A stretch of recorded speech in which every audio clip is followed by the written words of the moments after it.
Okay, so we're just going to do one more example from stuff we did last week on determining the equation of a polynomial function. So let's do question D, the last one. So when you look at that, you should immediately recognize that the degree has to be even because it opens downwards. So comparing it to a quadratic function. Quadratic function opens either up or down, and it's a second degree polynomial. Okay, so this one opens downwards, so it must be a even degree, right?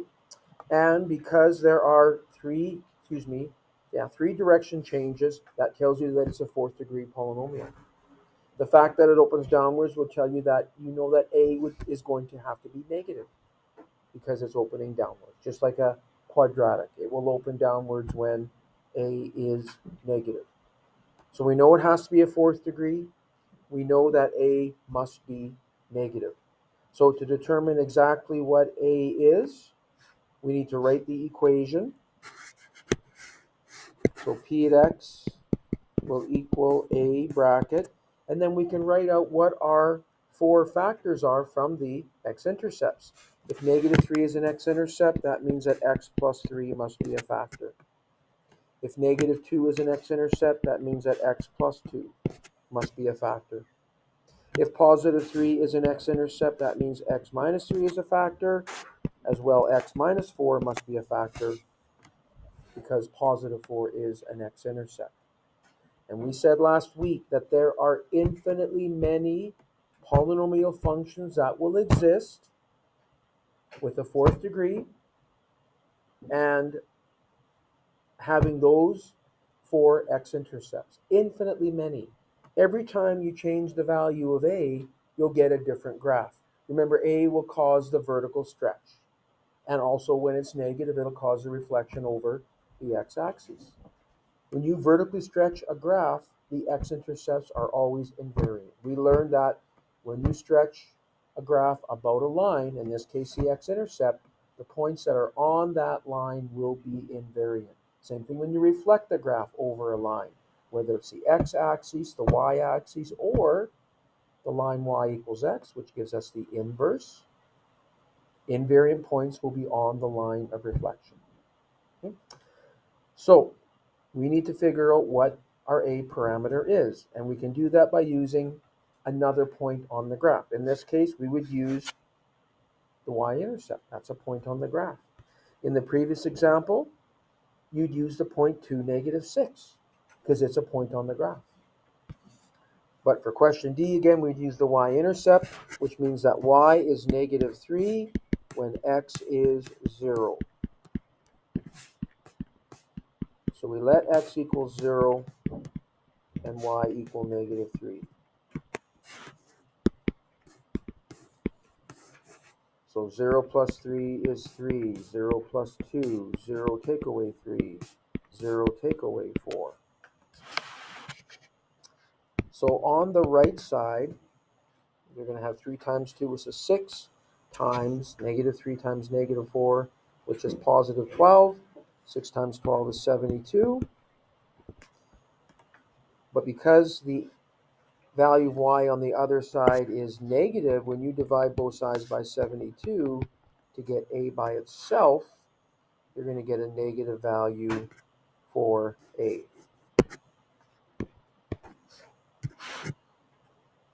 And so in this case here, a will equal -3 over 72, which I think is -1 over 24. So there's our negative a value that we knew we were going to get. Because the graph opened downward, we knew that a needed to be negative. And now we can write the equation of this polynomial function. P at x will equal -1 over 24 bracket x plus 3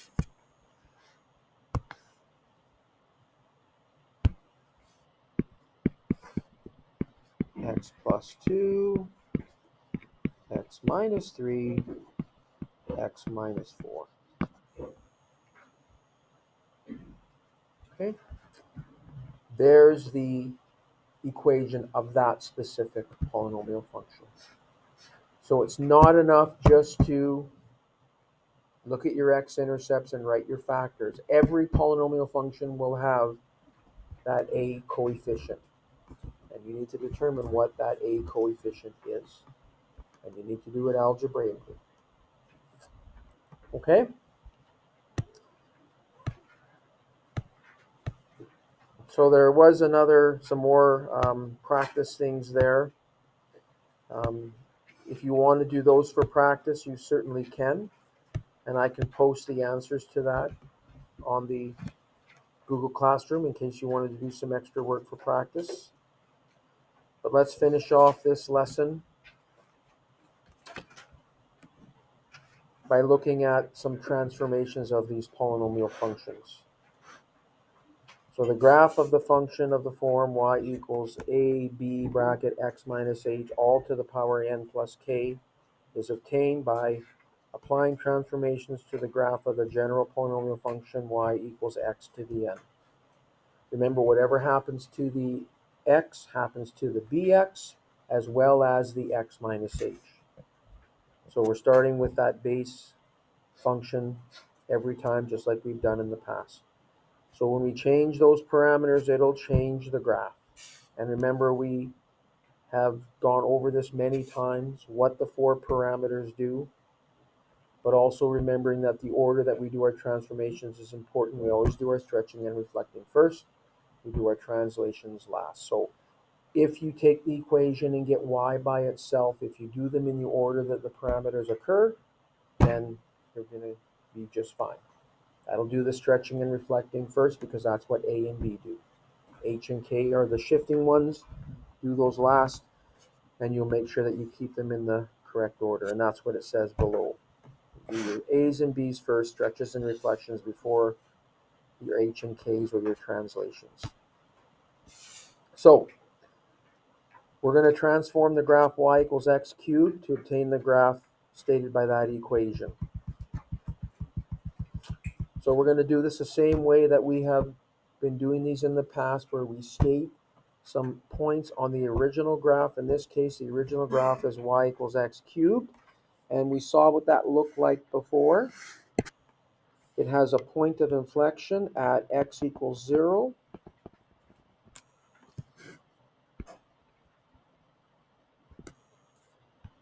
That's what the graph of y equals x cubed looks like. Okay? This means that there are three factors of x. X times x times x, which means you'll technically have three x-intercepts or the same x-intercept of 0 with a multiplicity of 3. Because the factor occurs 3 times, we say that the 0 occurs 3 times. It has a multiplicity of 3. That's the original graph. And these points on the left are from that original equation. So now we've got an a value of positive 4. We'll deal with that. I'm sorry, that's a b value because it's in front of the x. A b value of positive 4. Normally we've done the a's first because that's the first parameter in the equation. But it doesn't matter. As long as you're doing your stretching and reflecting first, it doesn't matter if you do the vertical at first, horizontal second, or vice versa. So again, that 4 is a b parameter. B equals 4. So we know that that causes a horizontal stretch.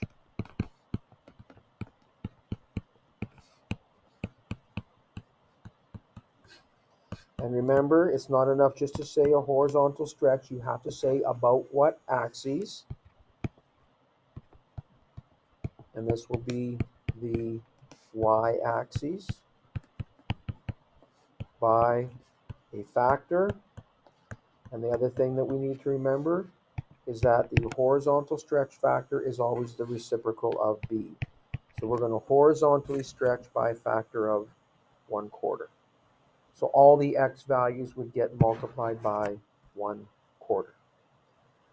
So the -2 is multiplied by 1/4. It'll be -2/4 or -1/2. The -1 will be multiplied by 1/4, and it'll become -1/4.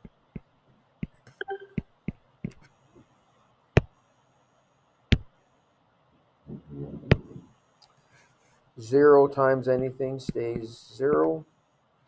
1 times a quarter, and 2 times a quarter will be 2 quarters, or again 1/2. So there's a new point after a horizontal stretch by a factor of 1/4.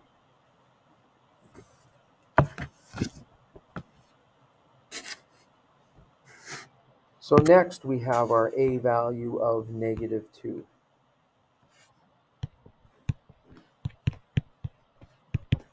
So that's going to do 2 transformations. That's going to cause a vertical stretch.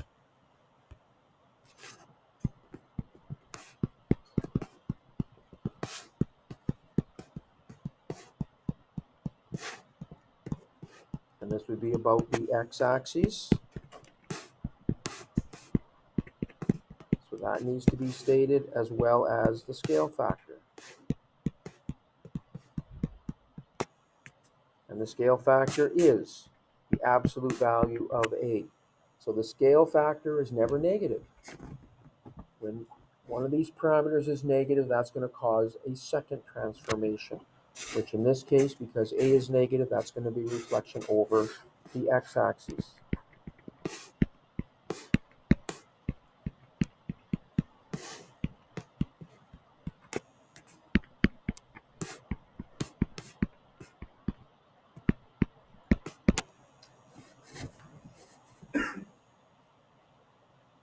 So we can do both of those, even though they're 2 different transformations. We can do them simultaneously by multiplying all the y values by -2. That'll stretch and reflect. So for this part, the x values are going to stay the same. The y values are multiplied by -2.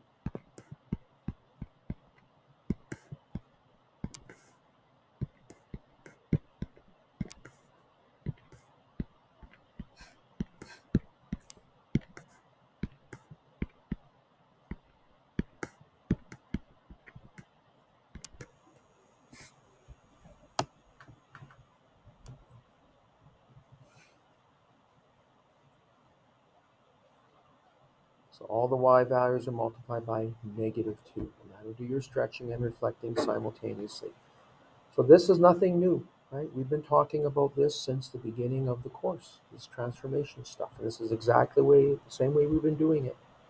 Starting with points on the original graph and then do each transformation.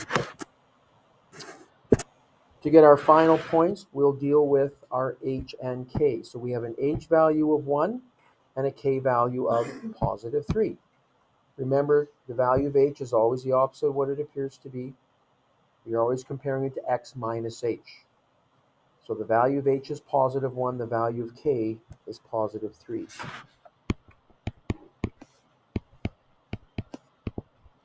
So that's going to shift the graph 1 to the right and 3 up.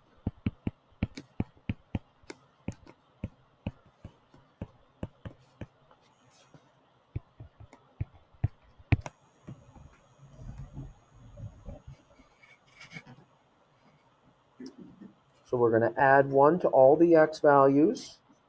So -1/2 plus 1 will give us +1/2.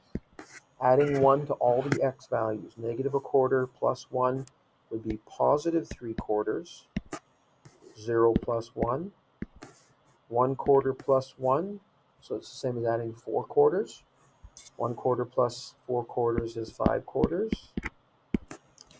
1/2 plus 1 is the same as adding 2 halves. That's going to give us 3 halves.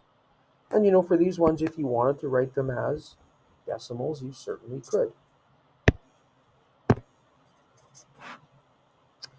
But let me fix that denominator. That should be 3 halves. Clearly look like a 2. Okay, and our value of k was +3, so the graph shifts up 3 units, and we do that by adding 3 to all the y values. Adding 3 to all of the y values.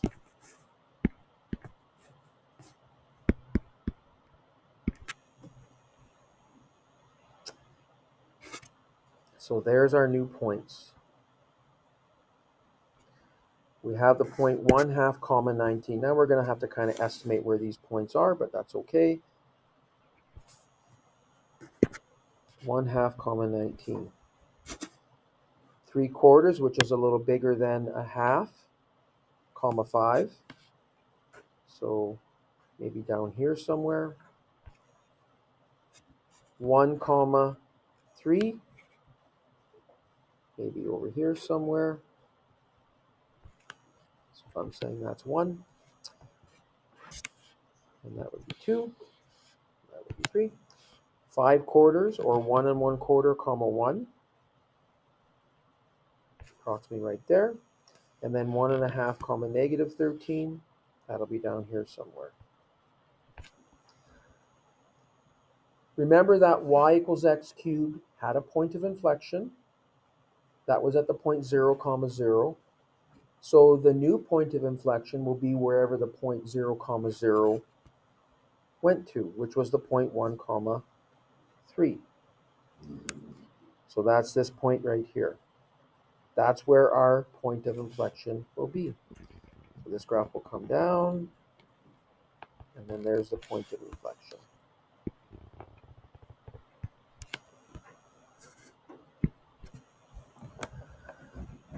So there's our new graph.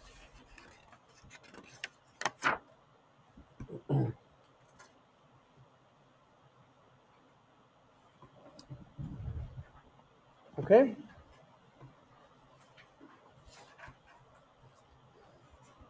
We're not asked to do a mapping notation here, but just because it's so much fun, let's write it anyways. Remembering that it's our b and our h value that will affect the x, right? We multiplied all the x values by 1/4 from the b value of 4, and we added 1. Our y values were all multiplied by -2 and increased by 3. So there's our mapping notation. In the last couple diploma exams, there has been at least one question on there where you had to do a mapping. And in fact, in January's, there was one on the multiple choice, and they actually showed the format, okay? They actually showed a mapping notation and then asked a question about it.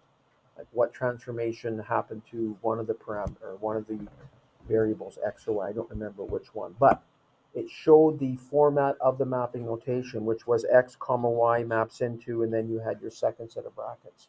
There was also a question on the written response where students had to provide a mapping notation. And they'll often do that, right? If they want you to do something in the written response and it needs to be in a certain format, they'll often have it somewhere in the multiple choice or the numerical response. They'll have that format there. Okay, so something to remember. They usually do that. So now we're going to do the same thing. We're going to transform y equals x cubed into that one. Okay, so the difference here is we're not given the chart to start with, so we'll just create our own. But it comes from the graph of y equal, oh no, I'm sorry, the chart is there. Apologize. Those are the values for y equals x cubed. But not everything is written out like it was on the last one, so we'll have to put the headings across the top. And in this case, I'm going to start with our a value of -4. So if we put a -4 value of a in there, that's a coefficient in front of the function, right? It's not in brackets. It's not all cubed. Only the b value would be all cubed. Whatever happens to the x happens to the bx as well as the x minus h. So the b will be in the brackets, the x minus h will be in the brackets. They'll be all cubed, but not our a value. So we've got an a value of -4. So we know that that causes a vertical stretch about the x-axis by 4 and a reflection over the x-axis. We can do those two simultaneously by multiplying all the y values by -4. All the y values by -4.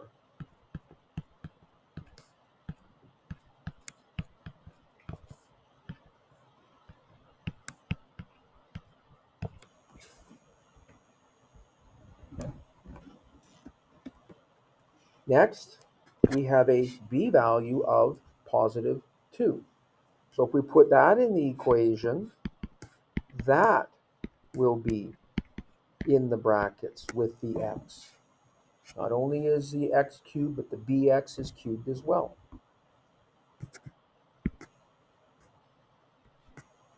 And we have to remember that that causes a horizontal stretch. The stretch is about the y-axis, and the scale factor is the reciprocal of b. So a horizontal stretch by a factor of 1/2. So now all the x values are going to be multiplied by 1/2.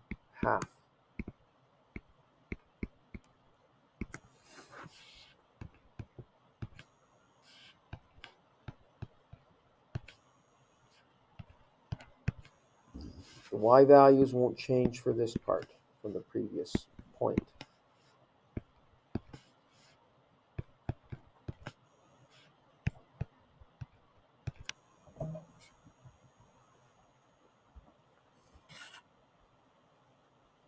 The x values are multiplied by 1/2 because we have a b value of 2. And then we've got our h and our k. Our h value will be -2. Our k value will be -5. So it's going to go 2 to the left and 5 down. So if I write these parameters in the equation, all of them now,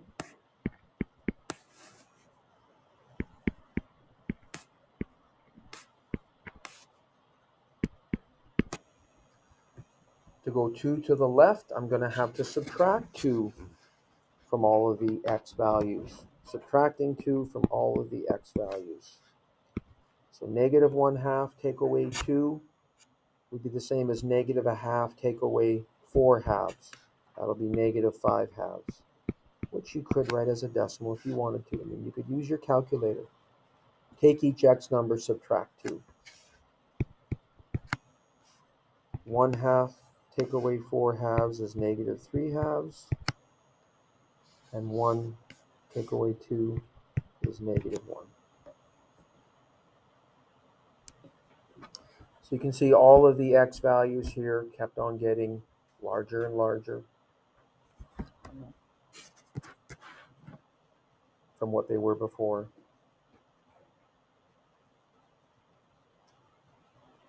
And then you have a k value of -5, which means you're going to move 5 down. It means you're going to subtract 5 from all of the y values. So subtracting 5 from all of the y values.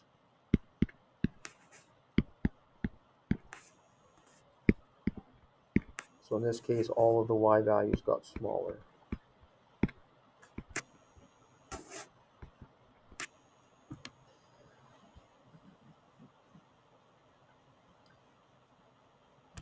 So our original graph is y equals x cubed. Before we graph that, let's see what our scale needs to be. We have to go down to at least -37, so maybe we'll go -40 down there and +40 up there. So halfway will be 20 and -20.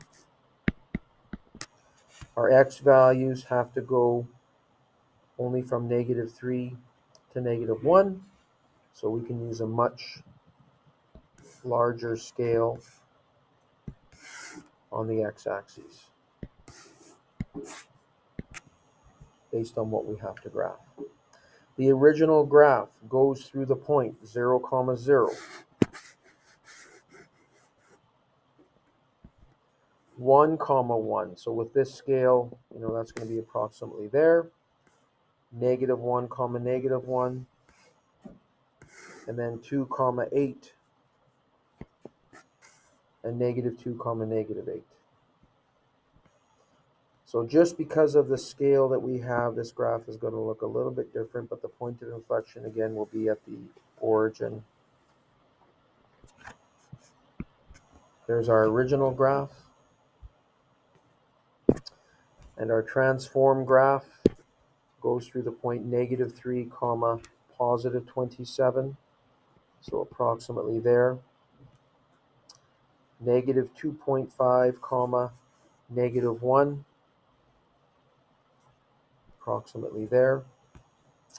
negative 2 comma negative 5, approximately there, negative 1.5 comma negative 9, approximately there, and negative 1 comma negative 37, be way down here.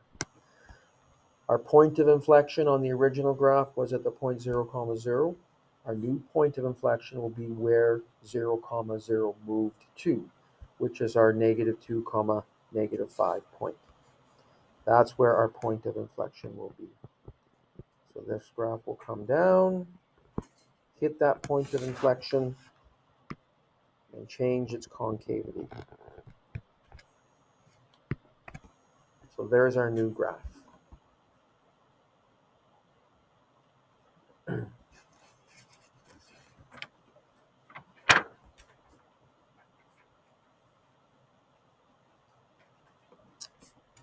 Okay? So again, this is nothing different than what we've been doing all along.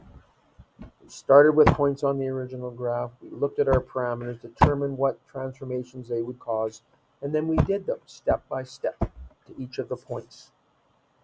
Systematic way. If you do that every time, you should be fine. So let's look at this problem below. 3 consecutive integers have a product of negative 210. So consecutive means one after the other. So to start this, I'm going to choose a variable, can be any letter.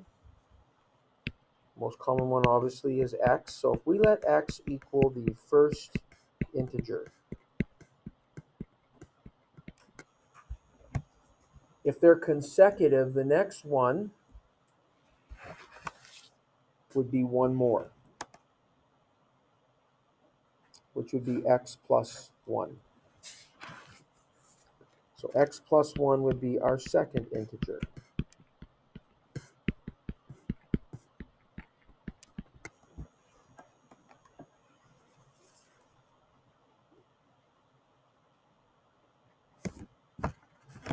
Tyson, what will be the next one be?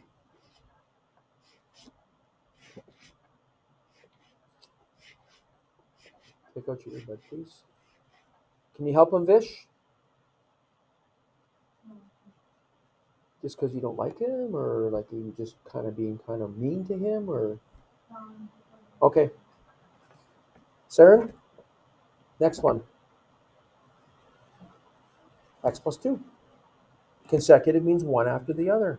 If the first one is x, the next one will be x plus 2, the next one will be, x plus 1, and then x plus 2. 3 consecutive.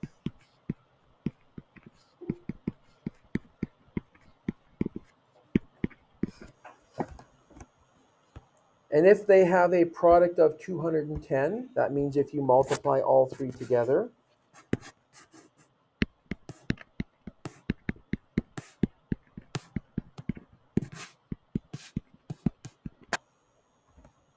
their product is 210. Oh, thank you.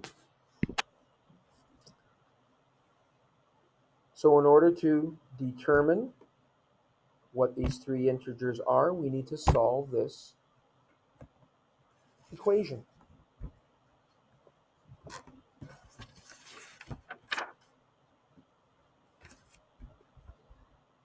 So we need to multiply out those 3 factors. Okay, so if you multiply first the x and the x plus 1 together, we'll get x squared plus 1x times the x plus 2.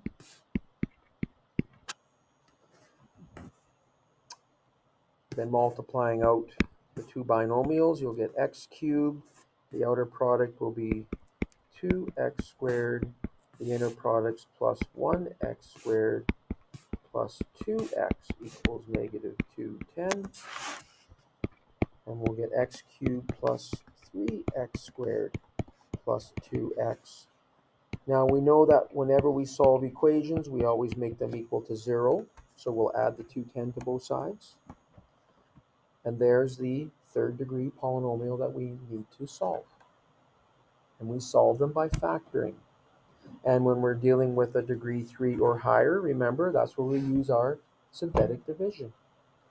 But we said we can put the polynomial in our calculator, instead of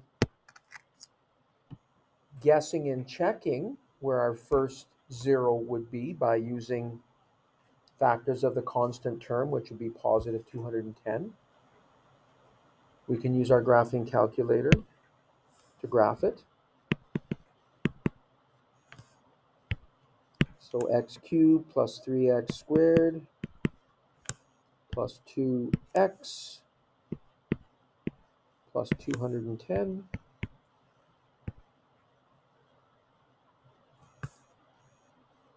zoom 6. And just with the windows that we have set here, we can actually only see one x-intercept, which appears to be at -7. Remember that the zeros would all have to be factors of the constant term of 210.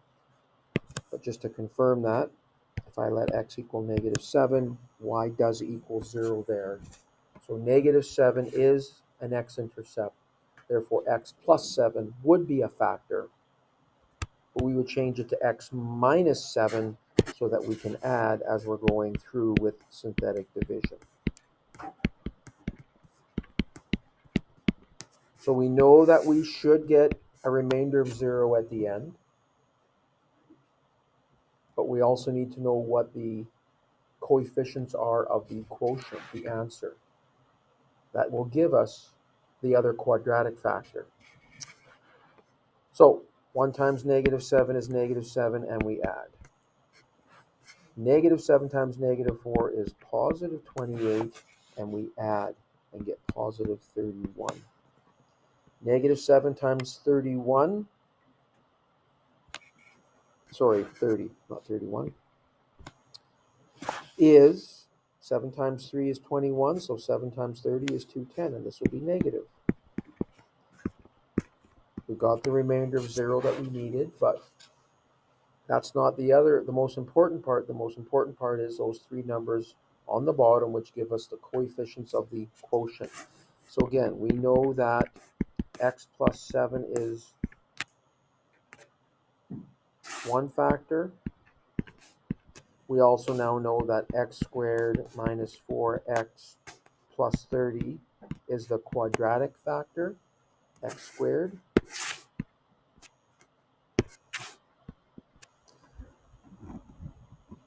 And then we need to see if we can factor that to determine whether or not there are other integral factors, which there are not, because there are no two numbers that multiply to get 30 and add to get -4. Now, it doesn't mean that there's not zeros from that quadratic, okay? To know that for sure, you could use the quadratic formula. Remember, you can get the zeros of a quadratic by using the quadratic formula. So just to make sure, let's do that. The quadratic formula is x equals -b plus and minus the root of b squared minus 4ac all over 2a. And in the next unit, I will give you a copy of the 30-1 formula sheet, the same one that you would get on the diploma exam. This is at the top of that page. They give you the quadratic formula in case you need to or want to use it. So we're determining the zeros of this quadratic. Remember that the coefficients of x squared tells you what a is, the coefficient of the x term tells you b, and c is the constant. So that's where those three numbers come from that go into the formula. Our b value is -4, so negative b would be -4 or +4. Plus and minus the root of. Again, b is -4. That all needs to be squared, not just the 4, but the negative sign as well.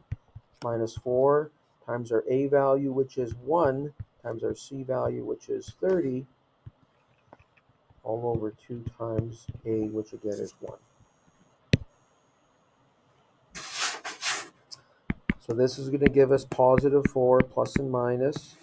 If we determine the value of the number under the radical, which is called the discriminant, in brackets, negative 4 all squared, which will be positive 16, but then you have to subtract 4 times 1 times 30. That gives us a discriminant of negative 104. You have a negative under the radical, which means that there are no real solutions to that quadratic. It means that this third degree polynomial that we solved actually has only one x-intercept, which we saw in our graphing calculator. And that x value was negative 7. So we can say, so x only equals negative 7. That's the only real solution to that third degree polynomial function. So it is our only answer for x. X equals negative 7. And that is our first integer. Our first integer is negative 7. The next one will be negative 7 plus 1, which is negative 6. And the last one will be negative 7 plus 2, which is negative 5. Those are 3 consecutive integers, one after the other. And their product should be negative 210. Negative 7 times negative 6 times negative 5 does equal negative 210. So they are the correct 3 consecutive integers. Okay? Yeah. Okay. So again, when we got that quadratic, because it's not factorable, that means if there are solutions, they would have been irrational. It turns out there were none from that quadratic. The fact that we are told that when we're looking for integers meant that really we didn't have to use the quadratic formula. Okay? There's only one root possible that's integral. If there were other roots that were integral or integers, that would have meant that that quadratic was factorable. It's not factorable, so it means that if there were roots from there, they would have been irrational or non-existent, which is what it turned out to be.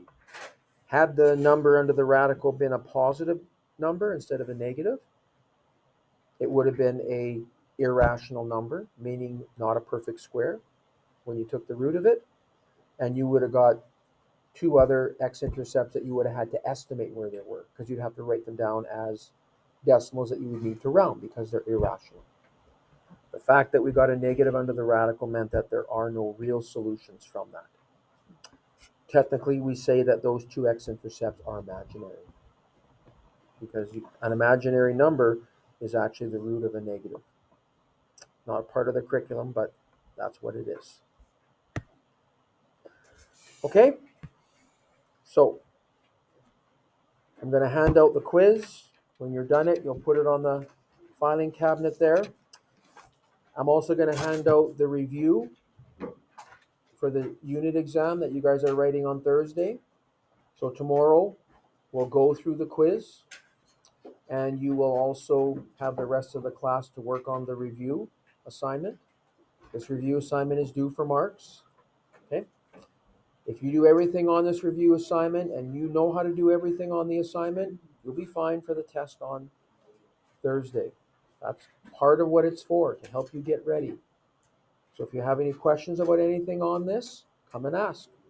Don't just leave it blank. Don't guess, because that means you're going to have the same issue for the test on Thursday.